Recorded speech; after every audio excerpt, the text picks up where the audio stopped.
Hello and welcome to the course Advanced Computer Networks. This is the lecture 2 of module 5.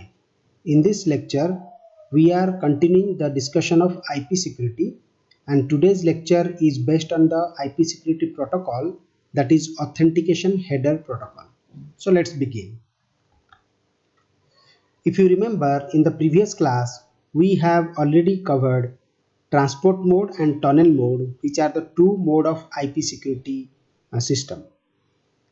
And in this lecture, we are focusing on Authentication Header Protocol, and in the next class, we will discuss about Encapsulating Security Payload, that is another protocol used in IPsec. Okay, so let's begin with Authentication Header Protocol. So what do you mean by Authentication Header Protocol? Means what is it actually? The Authentication Header Protocol is designed to authenticate a source host and to ensure the integrity of the payload carried in the IP packet. That means, let's say this is your source node, he want to send a packet to a destination node, right? So this packet will be secured through by the help of this protocol, and it will also mention it is designed to authenticate the source host. Let's say the source host will be authenticated, and it protects the payload means the data carried inside this packet. Let's say this is the data that is traveled through this packet, that will be protected, or the integrity of the data will be maintained, right? So that is the objective of authentication header. This protocol uses a hash function and a symmetric key to create a message digest. Okay, what does it mean? Let's say this is the data I want to send to the receiver. Now he will use this data, or he is applying a hash function to this data with a symmetric key. Let's say key will be applied. Okay, then it goes through a hash function, right? Because this is the data I want to send, so this will be hash function, and it will create a message digest or MD. This message digest will be transferred through the data, right? The digest is inserted in the authentication header. So that means this particular data packet which is transferred from the source to the destination, this message digest will be included somewhere inside this data packet, and it was sent to the receiver.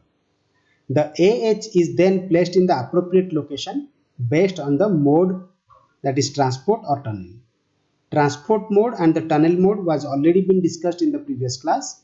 So I will strongly recommend that whenever you are reading about any series of lecture about advanced computer network, you should go in a series. You should complete the lecture 1 first, that is describing the transport layer, transport mode and the tunnel mode of IP security. Then you come to read this part. But still, you can easily understand this part because there will be very little association with the previous lecture. So let us continue how the actual data transmission done whenever an authentication header is added to the IP packet. So this is something like this. Here I'll explain. First of all, I'll explain the data packet and all the authentication header fields. Then I will tell you how this authentication header field has been added to the IP header and it is sent. So let us first see what we are going to send. So you can see this is the packet I want to send from the source to destination. Okay. So this packet is actually containing a IP header, then an AH, that is your authentication header, then rest of the original packet, that is containing the payload and everything, and some padding bit. Okay, so the padding bit is actually used for the hash function, that I will come later. First of all, let us understand.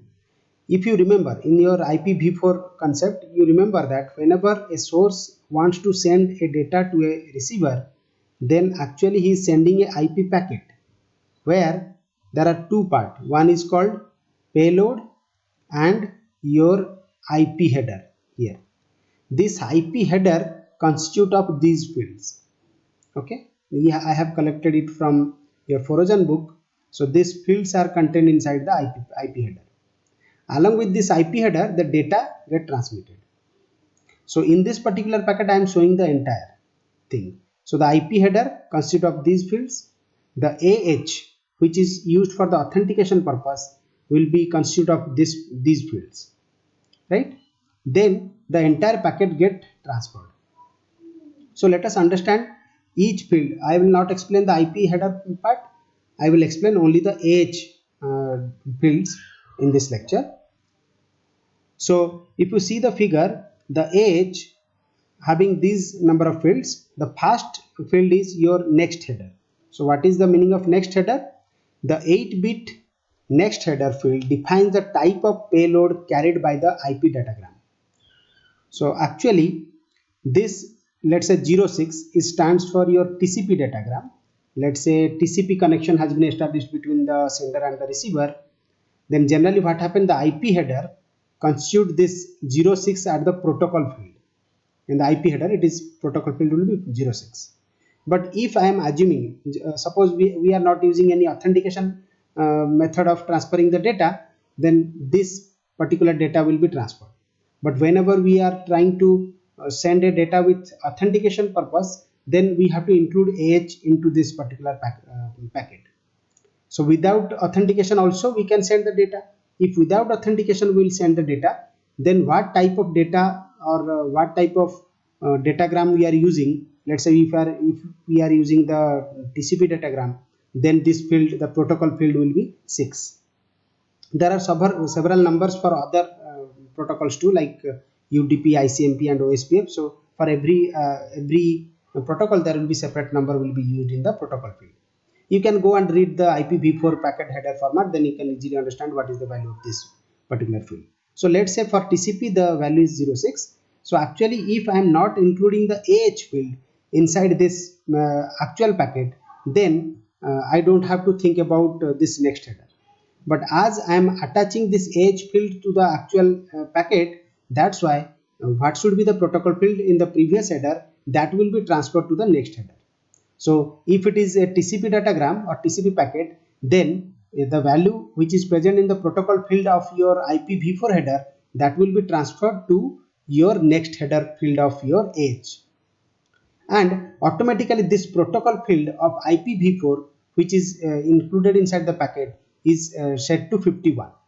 So where did it came from? It is a value which is fixed whenever a AH is added to your packet, right? So every time you add a AH to your normal packet which is transferred through from a source to the destination, you just put the protocol field of IP header as 51, and whatever value there in the protocol field will be transferred to the next header of this AH part. Fine. So that means the 8-bit next header field defines the type of payload carried by the IP datagram. So IP datagram carrying the data, so that payload, that value will transfer to this next header. Fine. Next is payload length.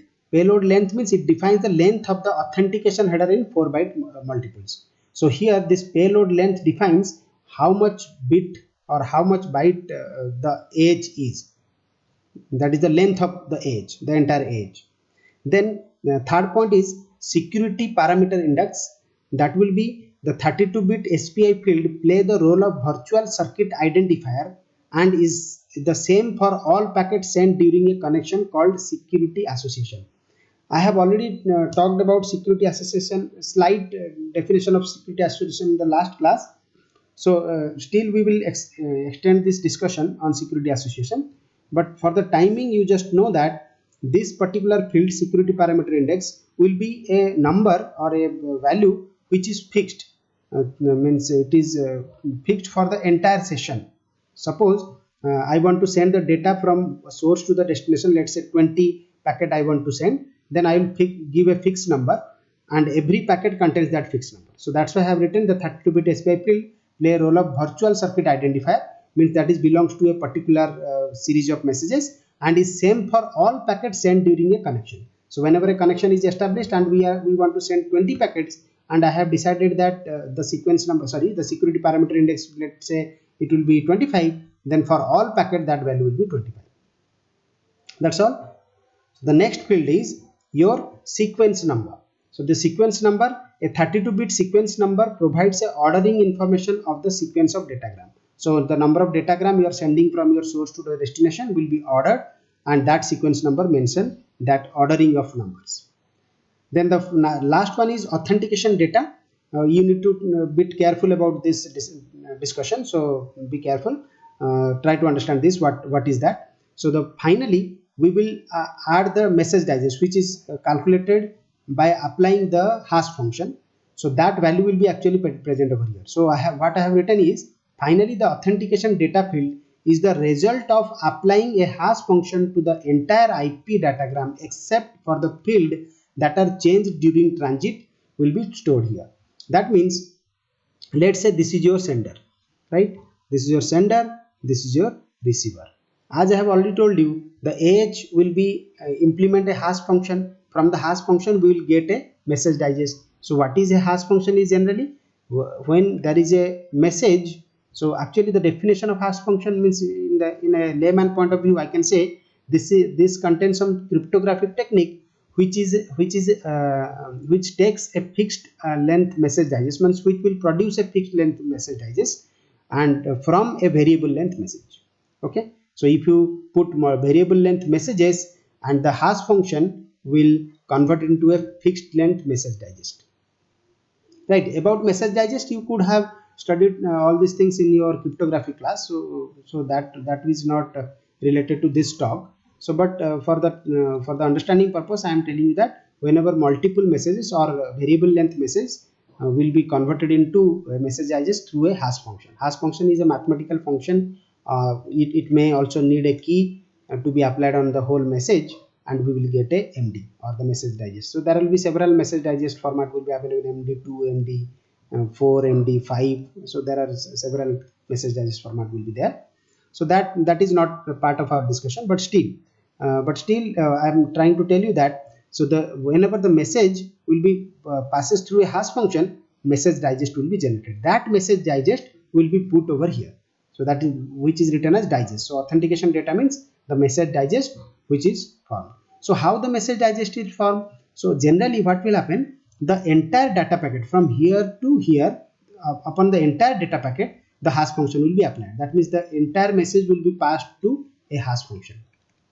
Then a MD will be generated. That MD will be put over here, right? So that's why it is written result of the applying hash function to the entire IP datagram except for the field that are changed during transit. So which field are generally changed during transit? There is time to leave. So if you remember the time to leave field of IP before header, so that is used for the number of hop the packet need to be transferred during the transmission of one source to another destination. So that time to leave will be a value which showing the number of hop the packet is going to be transferred. It is generally double than the number of hop, and whenever the packet reach to a particular router, it reduces the time to value, reduces the value, and upon reaching the destination it stops. Okay, so these are the changed value. So this changed value will be not been used for calculation of MD. Besides this time to leave, because these value are changing, the other fields along with the data, the padding bit, everything will be applied to hash function, and a message digest will be generated. That will be added to the authentication data. Now that you understand the entire field of AH, that is your authentication header, let us see how the entire process is carried out through step-by-step method. I will explain it. Before that, I will try to make a note over here that AH protocol provides source authentication it will provide, and the data integrity, because the entire data packet is now been secured, so data integrity will be maintained, but the privacy cannot be maintained by this AH protocol header. So let us go for the step-by-step method how the things are being calculated. So the first step is, you know that authentication header is here. Okay, so this is your authentication header, the entire packet. Okay, this is the authentication data. So now come to this page. An authentication header is added to the payload with the authentication data field set to 0. That means, let's say you want to transfer this packet.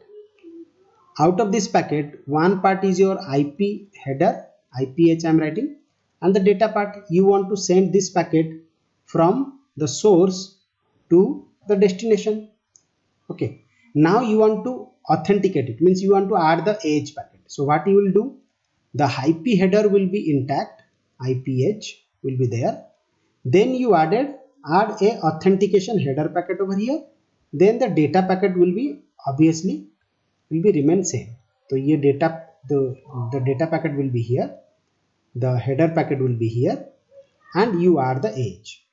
When you add the age, initially when you add the age, the authentication data field set to 0. So which one is that authentication data field? So this is this part, the digest part, which is yet not calculated. After the calculation, it will be put over there. Means whenever the digest will be calculated, the new value will be updated. But initially it becomes 0. So initially it becomes, the authentication header bit will be 0, and the remaining field like next header will be come from your protocol, the payload length, everything will be filled, but this part becomes 0. Then padding may be added to make the total length appropriate for a particular hash algorithm, because you know that you are going to apply this message to a hash function, means this message need to be applied to a hash function to get your message digest. That's why the hash function should have a requirement, means the value should be some bit. That's why you need to add the padding bit over here, right? Yeah, this is already shown in your previous figure. If you see here, this is the padding bit. So padding bit is only needed to apply the hash function. So you will add the padding bit. Then hashing is based on the total packet. So now you will apply the hashing. So the total packet will be applied to hash function. However, only those field of IP header that do not change during transmission are included in the calculation of message digest. Okay, so that means whenever the entire packet will be transferred to your hash function, the time to live is a changing field. That's why that should be removed. Then the hash function will be applied. That value that do not change, the value which are not changed will be applied for hash function. Now after applying the hash function, what you will get? You will get the message digest. Message digest is something fixed length value you will get. So that message digest, the authentication data are inserted in the authentication header. So that message digest will be now entered into, that message digest is now entered into this field. Initially it will be 0. Initially the authentication header, this part will be 0, but now we will get the message digest, so that will be inserted. After that, the IP header is added. After changing the value of protocol field 51. Now the IP header which is added over here, the protocol field will be changed to 51. That's showing that a authentication header has been added to the entire message. So this message is now actually sent to the destination, not this. Okay, I hope you understand the concept. That's all for authentication header protocol. We'll discuss the next part in the next class. Thank you.